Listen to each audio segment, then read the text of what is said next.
equity goes down, and now the property's worth $250,000. Well, he just lost half his money.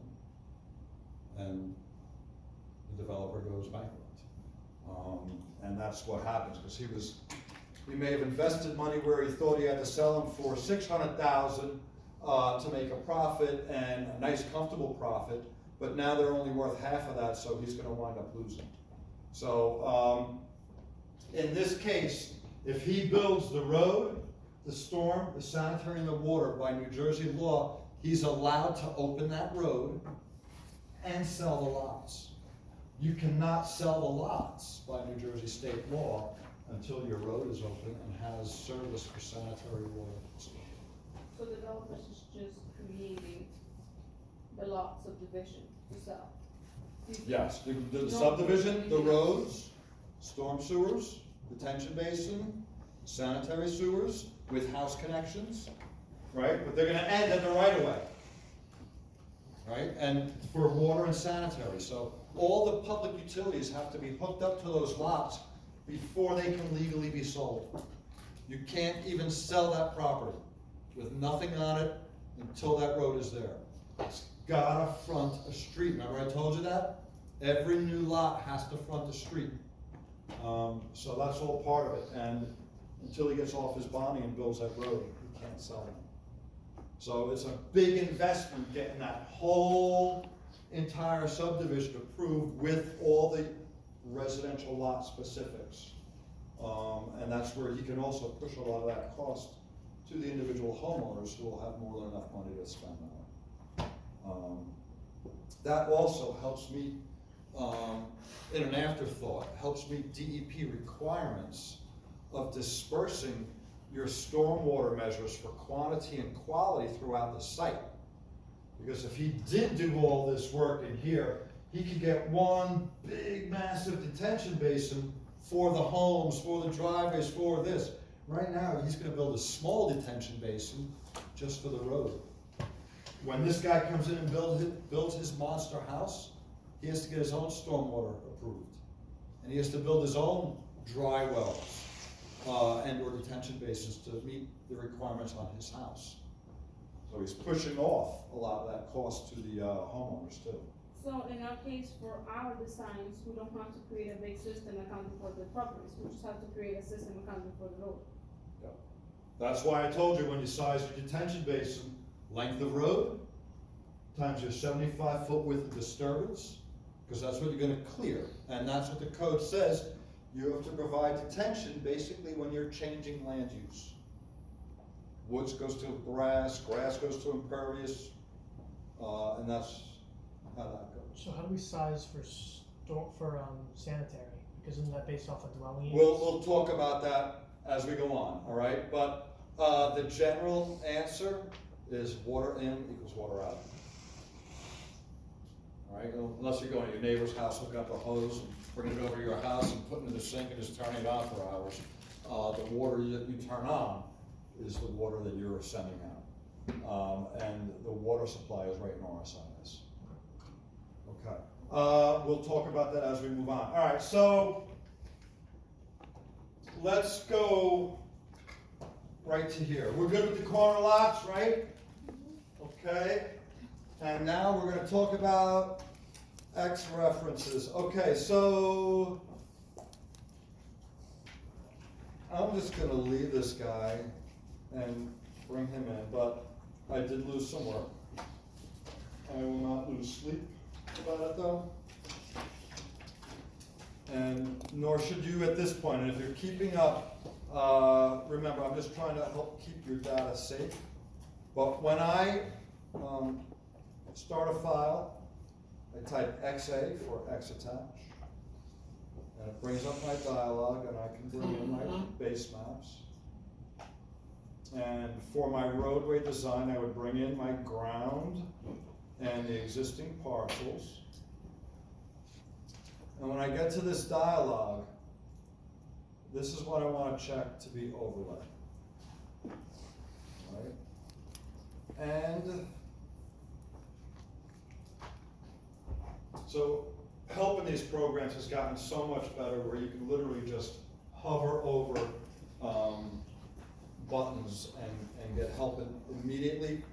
If you hover over a button and hit F1, the actual help file will open up to the page that you're looking for.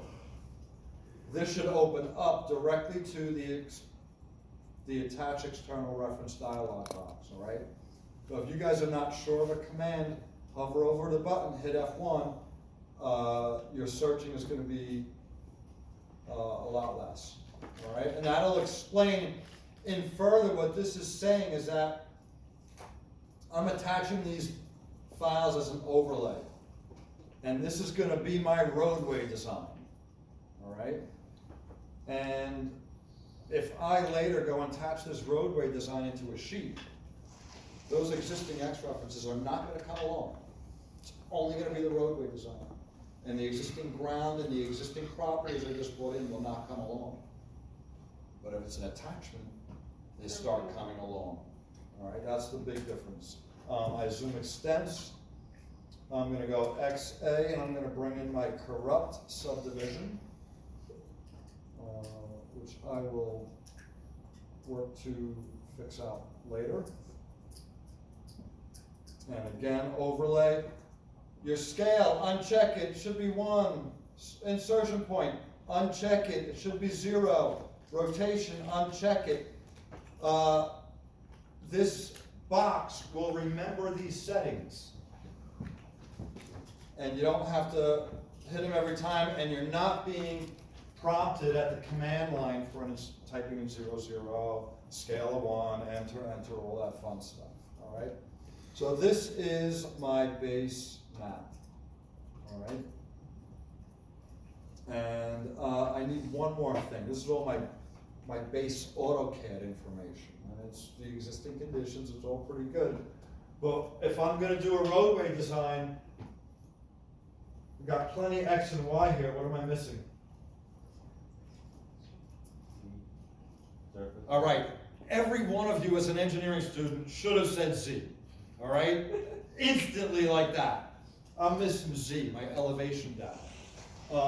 So this is where my data shortcuts come in, where I can now go and find, ooh, this is the wrong folder. 29, 20. Hit here, select folder, and there is.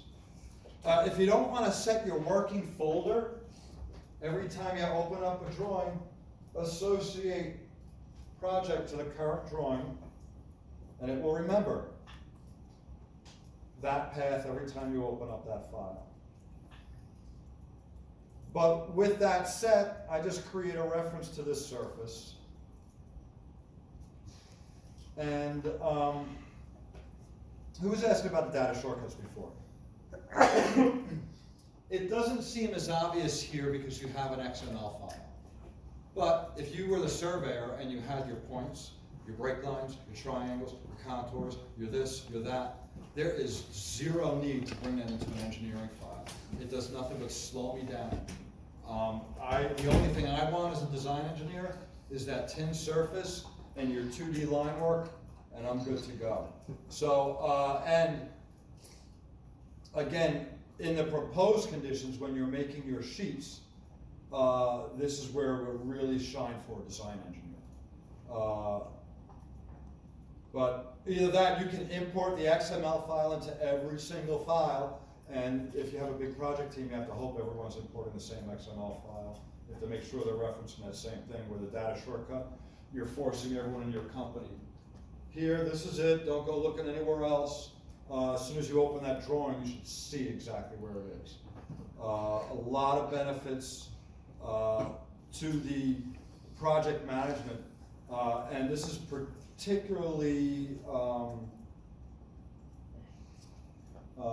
noticed in larger companies that are sharing information between offices, between states, between countries. And you have different design teams working on everything.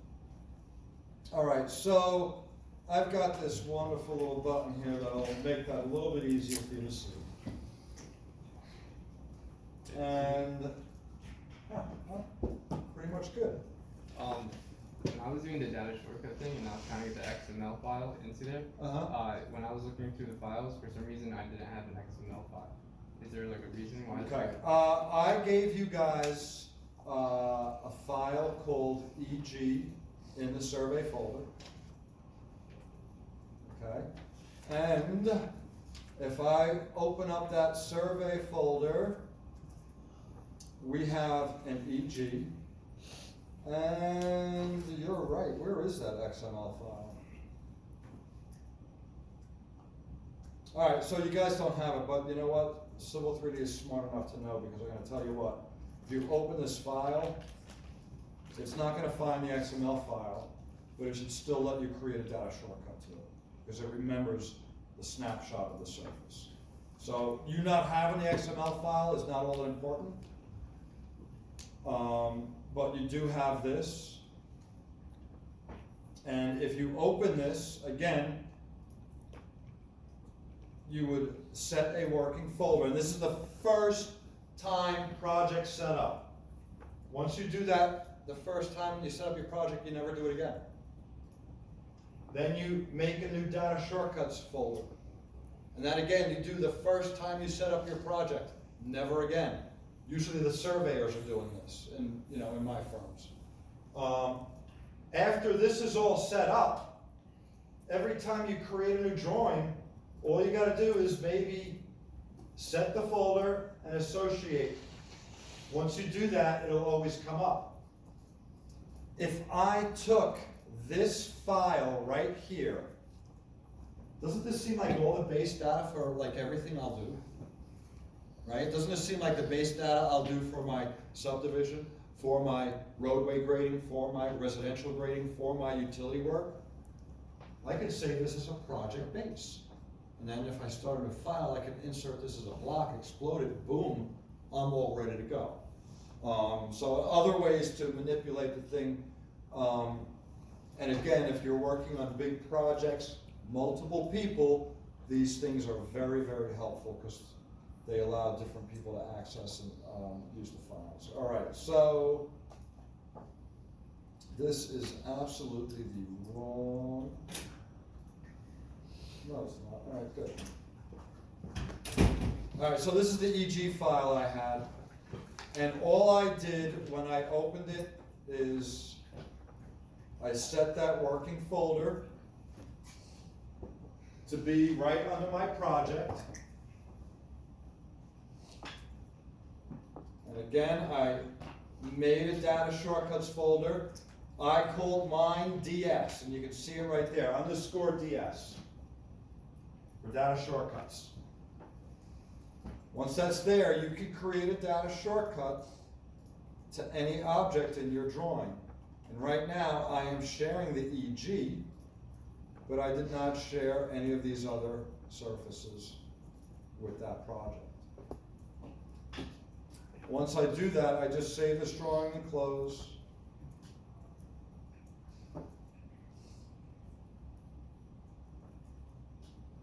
And again, I can just start any new drawing and bring that surface right in without all the other information. If you noticed in there were 3 or 4 different surfaces that actually comprise that one EG that I gave you. So if you brought this into your drawing and exploded it, you've now got 4 surfaces instead of 1. And you have a whole bunch of boundaries maybe that you don't need and other stuff going on. So that's again where those data shortcuts come up. All right, so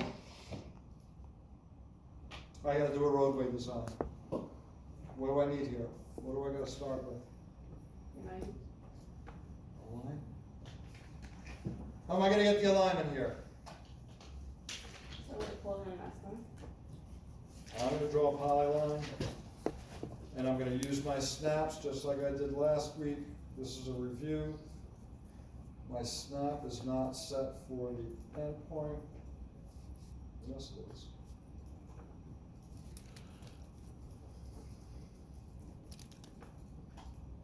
Oh, that's why it's polygon. PL. Oh, stop doing that. PL. All right, so I'm typing too fast for it. And again, what I wanted to show you is if you draw a polyline and you start on a tangent and you go into a tangent curve with the A, it will line up perfectly. Offset 25 because I know my right of way. Oh, I didn't finish that, did I?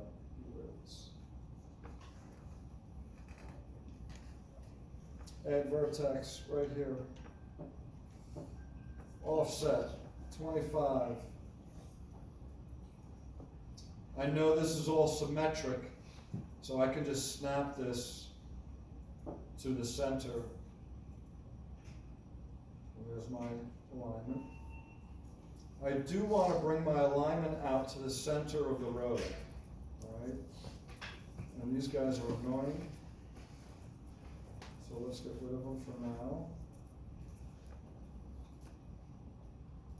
And what I'm going to do is extend out to here, and then I'm going to lengthen delta 25 feet to push it to where the center line should be. And there is my wonderful polyline. I got one more. P-line. 1, 2, offset 25. Extend that to there, that to there. And again, I'll lengthen with a delta of 25 and try to get it out to the center line of there about.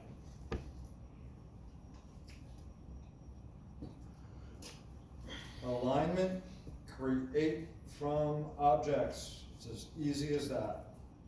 1. You see down here an arrow lit up, showing me the direction that the polyline was actually drawn in. And it's allowing me to reverse it if I want. I do not want that because I want my zero stationing at the end point. I hit enter and it comes up. And this is, I don't know, Fender Road. And it's going to be a centerline style. And I'll put some centerline stations on it. And I will erase that polyline because I no longer need it. I have an alignment. I can repeat the process. And I'm going to reverse this one because you see it's pointing in, but I want my zero station in there. So I'll type R to reverse it. And this we can call Gibson Lane. And make that a center line, and we'll put our labels on there, and we will erase it. Got our alignments. Alignment. Someone besides you. What's the next thing I need? A lobotomy? Could be. Profile, there we go. All right, I need a profile. I actually need 2 profiles, and I told you that, right? One is going to be a surface profile, which is going to represent what the existing ground is along that line, right? And the other one is going to be a proposed profile with the proposed grades I want to do, because you think this is ready to drive our car down right now? You would have fun. You might have fun. You got 4-wheel drive, you'll have a lot of fun. If you don't, you might get stuck and be calling a tow truck, depending when the rain lasts. If I select the alignment, or I can go up to my ribbon, right? Every time I want to create something in Civil 3D, Home tab. That's where I do it. That's where you create everything in Civil 3D. But you can also select the objects, like this alignment. Again, the contextual ribbon lights up or comes forward with all my profile commands now, and alignment commands, and I can make a surface profile right there. All right. Now, Here's your alignments. If you see, I have a list there. I can make a profile on either alignment I want. I only have one surface in the drawing, so there's only one listed there. Let's start with fender. We go down, we click add, and we can assign a style. Right now it's set for existing. That seems pretty appropriate. And look at this. It allows me to create a view. And you can choose your styles. Most roadways have varying vertical exaggeration. I'm going to use a 10 scale vertical or 10 times vertical exaggeration. And I have there, and this might be better, like that. And I have there a profile, and boy, that isn't better. Man, I hated this color. This color scheme doesn't work. Anyway, either way at all. But here's the existing ground. One of the big things when you're Googling for help on this stuff, for Civil 3D, remember, the grid is the profile view. This red line is the profile. They are different objects. This yellow is your profile band. Bless you. Thank you. All right, so there's 3 different objects being shown here. So if you want help on these labels, profile band labels. If you want help on these labels, profile view labels. And if you wanted help on these labels, it would be profile labels. Right, so the better you know your product, the easier it is to find help, whatever it is you're doing. All right, so there's the existing ground, and although it looks like I probably could drive a car on that, probably not exactly what I want. And I'm a little bugged out why I don't see, what am I expecting? If I'm starting here at the center line of the road, and I am increasing my station, what do these red lines look like? Curve. What should I be expecting to see here?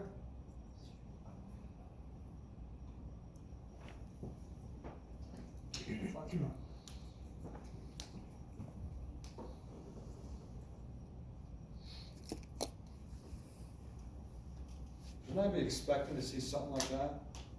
If it was modeled correctly, yeah. Right? Because at that center line of that road is a crown.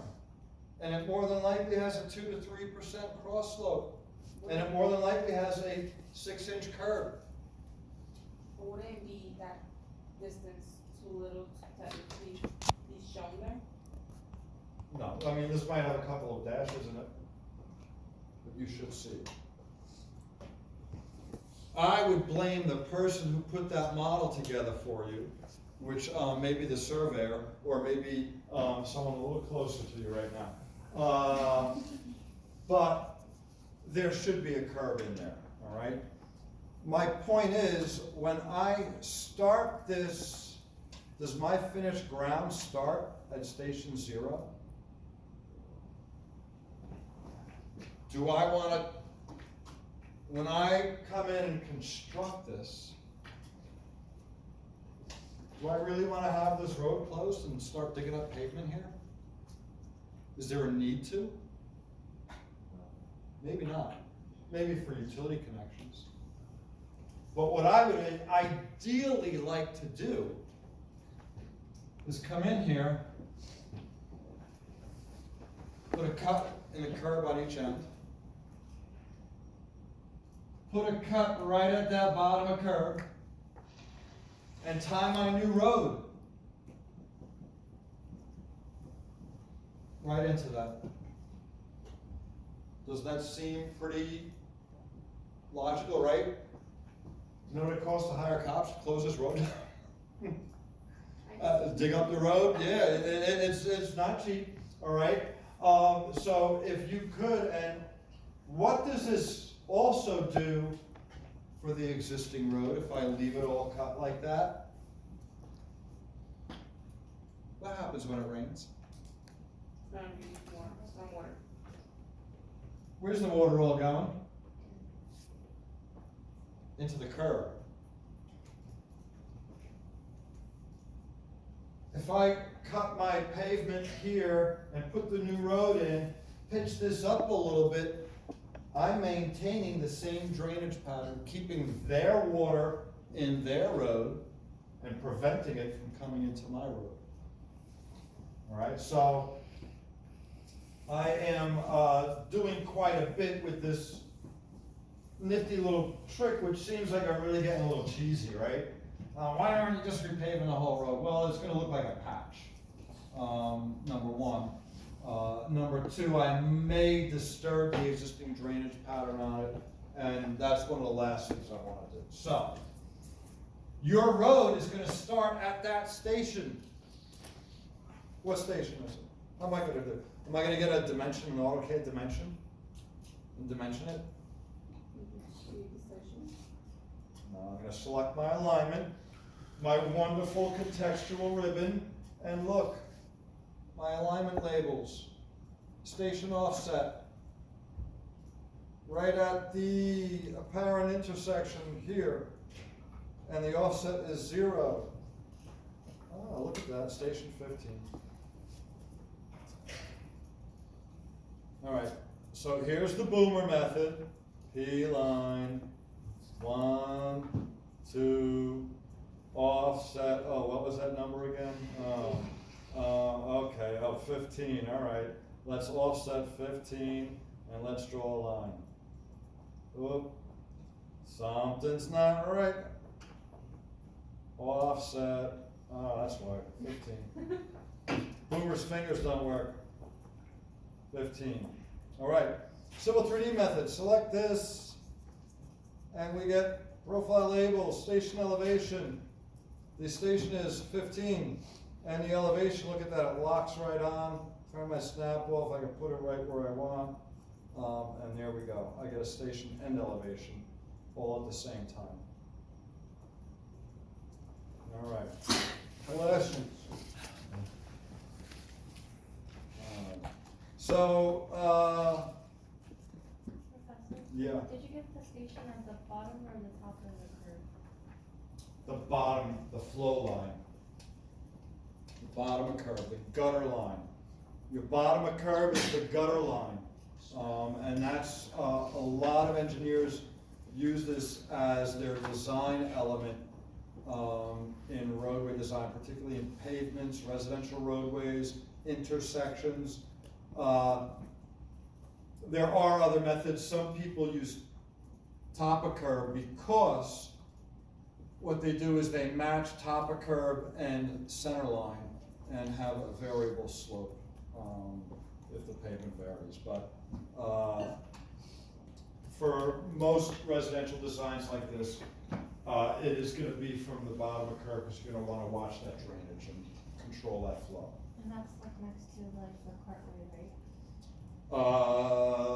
Like, could you zoom back into where you picked up that street? Yeah. That is gonna be on the inside of the existing road. So it's gonna be, oop.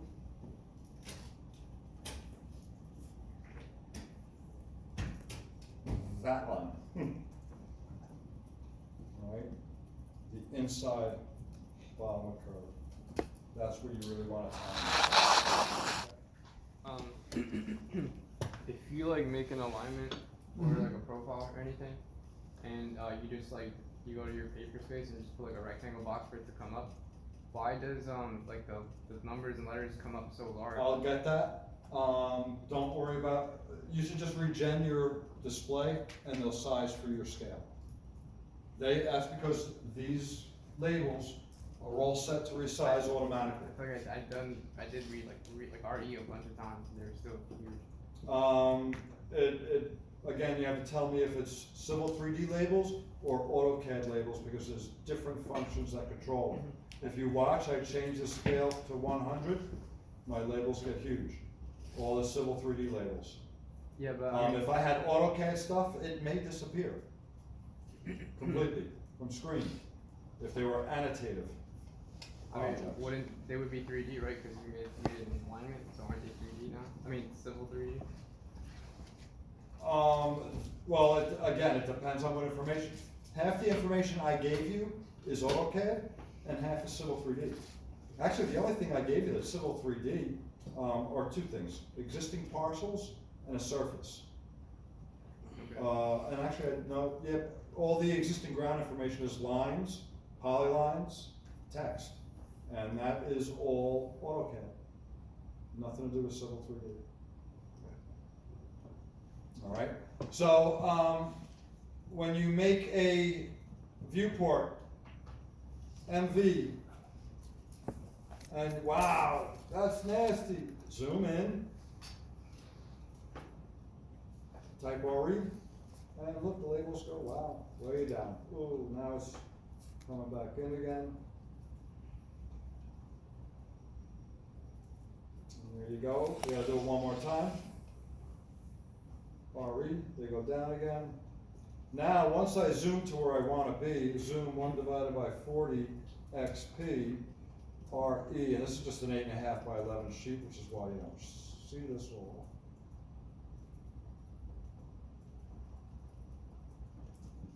You can see they're all set. Again, if I regen, they stay as they are. Now, the big thing is this standard scale is what controls your Civil 3D labels that I have in there. This annotation scale is what controls any AutoCAD annotative text, hatches, blocks, dimensions, multi-views. These should always be the same if you're using the features as they were intended. And then you lock your display, and now those labels will never change. And they're always gonna be that height, and I can zoom and pan and zoom, and I'm never gonna lose that. Yeah, I have one more question. How do you get 1 to 40 to fit on that white size paper, or like how do you change that white size paper to fit 1 to 40? Right click, that's your page setup. And then this page setup, dun, dun, dun, come on, wind it up.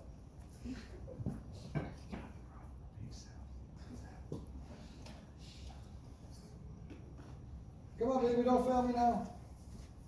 There, oh, I went to drafting standard. Right click, page setup manager, modify. And right here is where you have your page setup.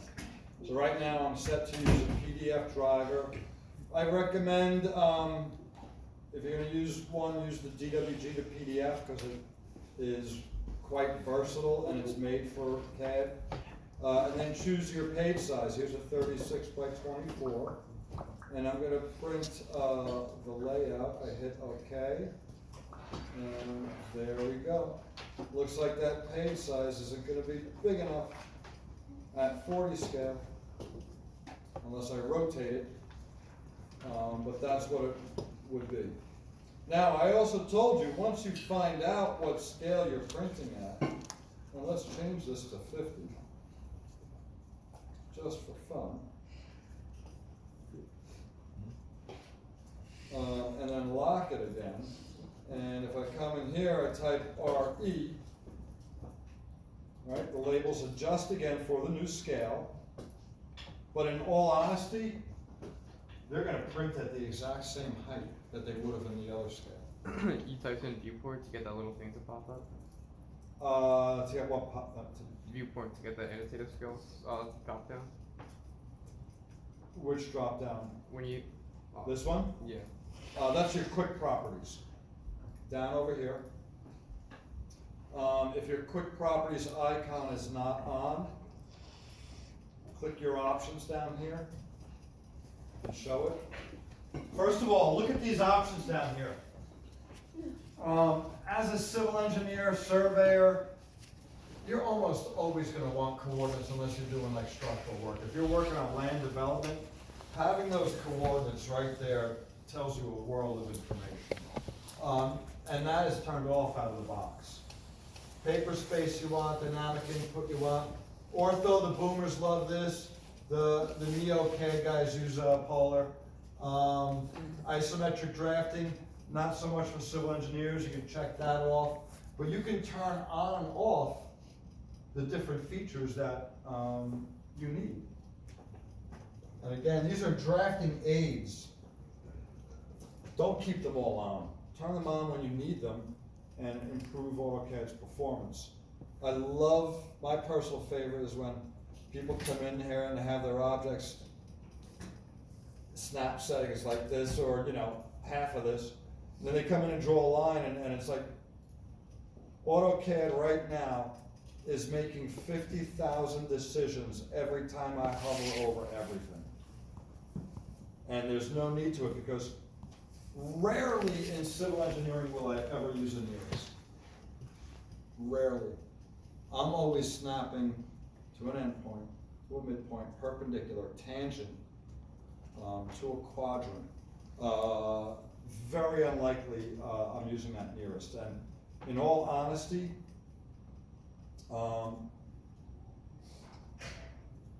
when I'm working in 3D modeling, grading, I have nothing but endpoint set. When I work on construction details, that's how I set it. If I work on sheets, I probably set it like that. I change the settings for my task. And you should too, because the fewer things you have checked here, the fewer decisions AutoCAD is making every time you move your mouse. And Civil 3D, unlike the AutoCAD world with architects, structural engineers, where your extent of your drawing is usually very small, what's the building, a few hundred feet? Your site may be 3,000 acres. And trying to get AutoCAD to make all those decisions over that big area are big things too, because take a new file, draw a 1 foot rectangle at 0, 0 and save it. Take that file, save it as drawing 2, and move that rectangle to 2 million, 2 million, save the file, and you're going to see a huge difference in the file size. Because the drawing extents are so much bigger. That's just part of the CAD database. But lots of fun stupid tricks you can have with that. All right, so back to our task. We got the right answer. We have our alignment. We have our surface. We need a profile now. We drafted our profile. This is representing our existing ground, but I need something that represents my proposed ground. And to do that, I select that profile view. And again, my ribbon changes, but now instead of getting alignment tools, I get profile tools. And one of the profile tools I have right here is the profile creation tools. And this is what they often call a layout profile or a design profile in Civil 3D.